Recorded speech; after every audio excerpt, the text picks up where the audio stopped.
Hello and welcome back once again to After the Credits. Today we saw Sausage Party.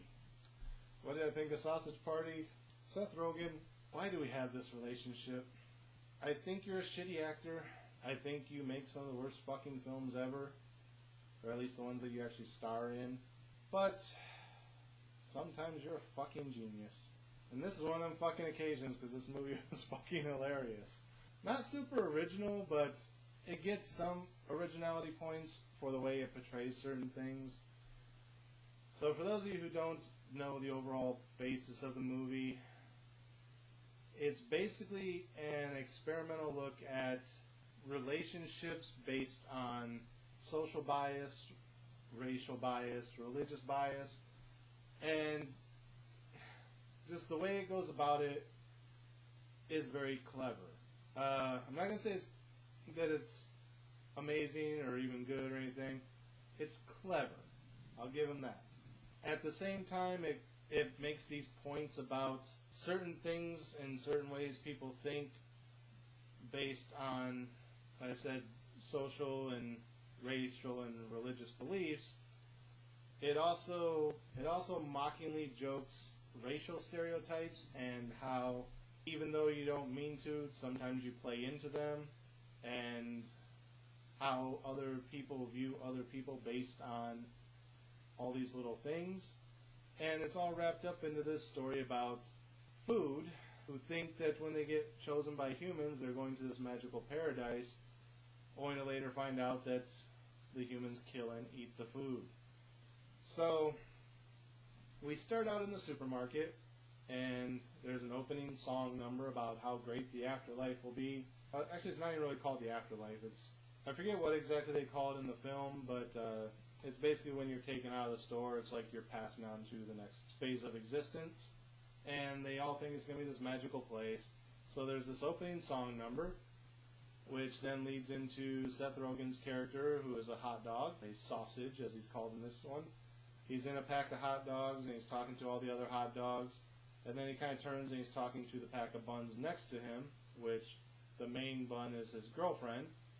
And they're hoping to be chosen together when they're purchased, because he can't wait to get inside of her. And it's like this real sexual innuendo. Like, even during the song, he's talking about how much he wants to be inside of her, and she goes, "I can't wait to hold you." And he goes, "I want to be inside you.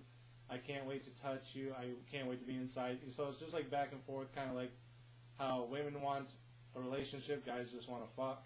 So it's a cute little nod towards that. So then they're just kind of talking about what it means to be chosen and what happens after we're chosen and blah, blah, blah, blah, blah. What happens after we pass through the door.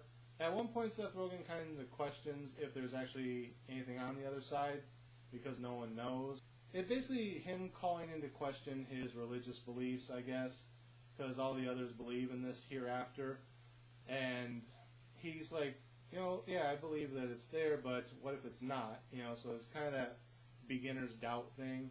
They finally get chosen by a woman, because the 4th of July is tomorrow, so she picks up hot dogs and a bun.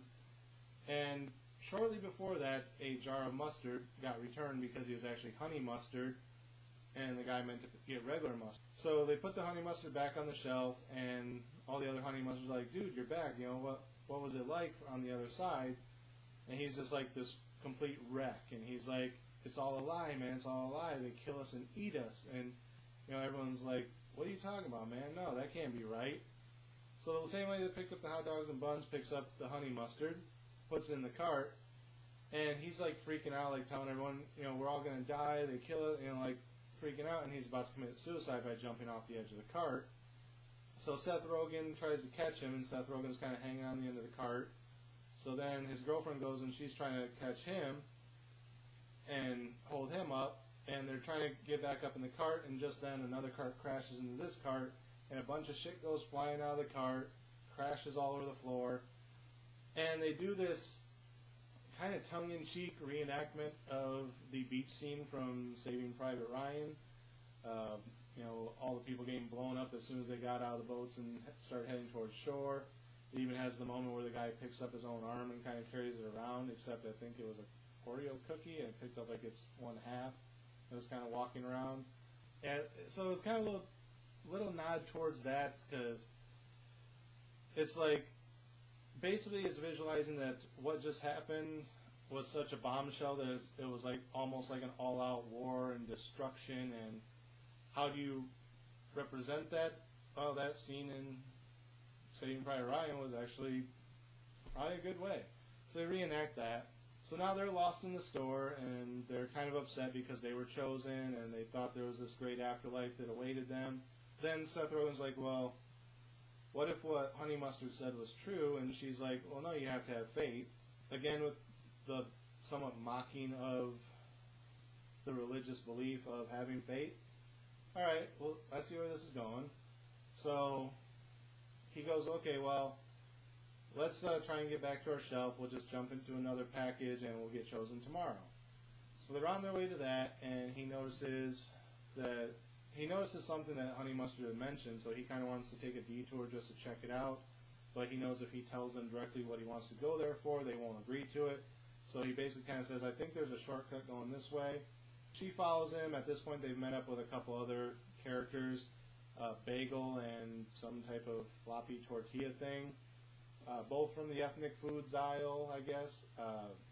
The Bagel obviously representing Jewish, and the whatever it was representing more of the Arab culture and how they're fighting over Jerusalem. I think it is that they're fighting over right now. And Seth Rogen kind of comments about, your aisle's pretty big. I think it's big enough for both of you. And they both kind of like, huh, whatever. So they kind of get along for a second by telling Seth Rogen that he doesn't understand anything, so they're on the same page for that brief moment. But overall, they hate each other, but they tolerate each other long enough to get back to their aisle. So they take this detour with Seth Rogen's hot dog character. We cut over to see what happened to the items that were chosen, and we find out, how they realize that, they are going to be murdered and everything. And one of them escapes, and he's like, okay, I got to try and get back to the store.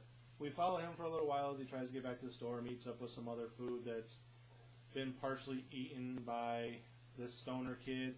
They're trying to work out this plan for how they can get him to take them back to the store. It involves drug use, again, because it's a Seth Rogen movie, why not? So we cut back over to Seth Rogen in the store. He gets separated from the rest of the group at one point, and he's told, if you really want to know the truth, go check this out. If not, then go catch up with your friends. So he catches up with his friends, and he tries to convince them all to come with him, and they're like, dude, you're getting out of hand with this stuff. You're going too far. We just want to get back to our aisles.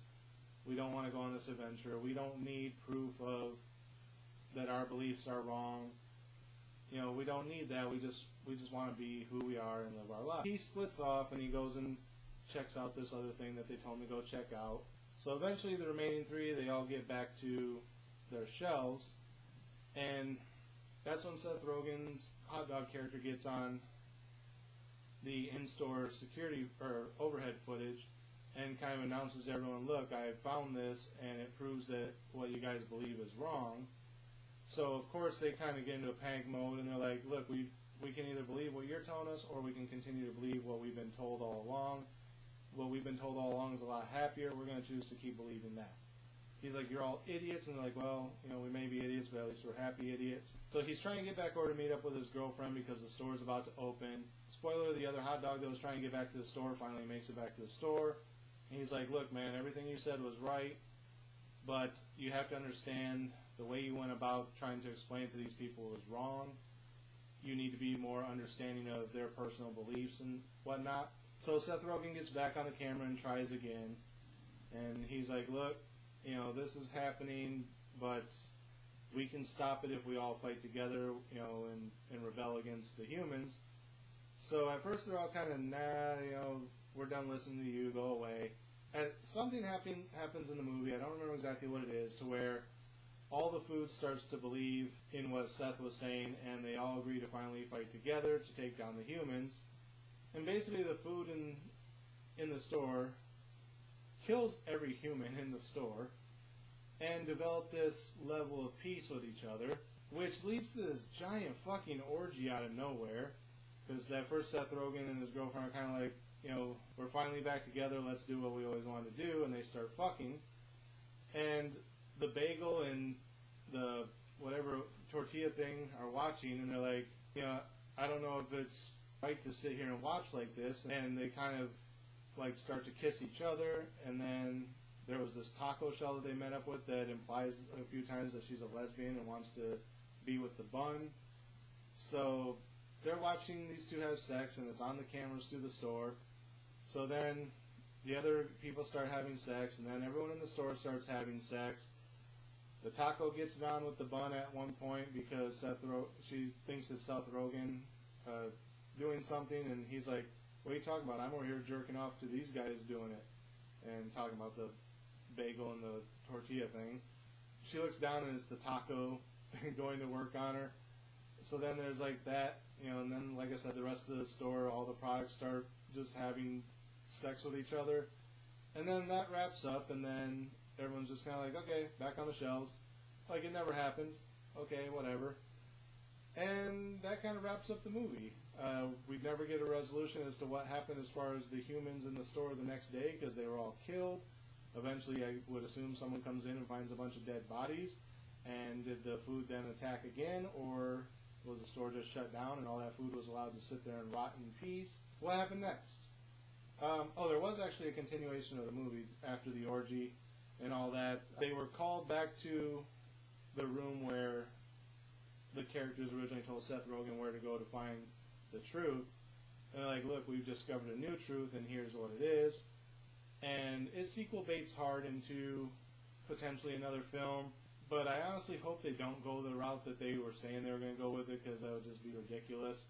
The option is there. So yeah, like I said, they don't really resolve anything after that as far as what happened in the store with the humans.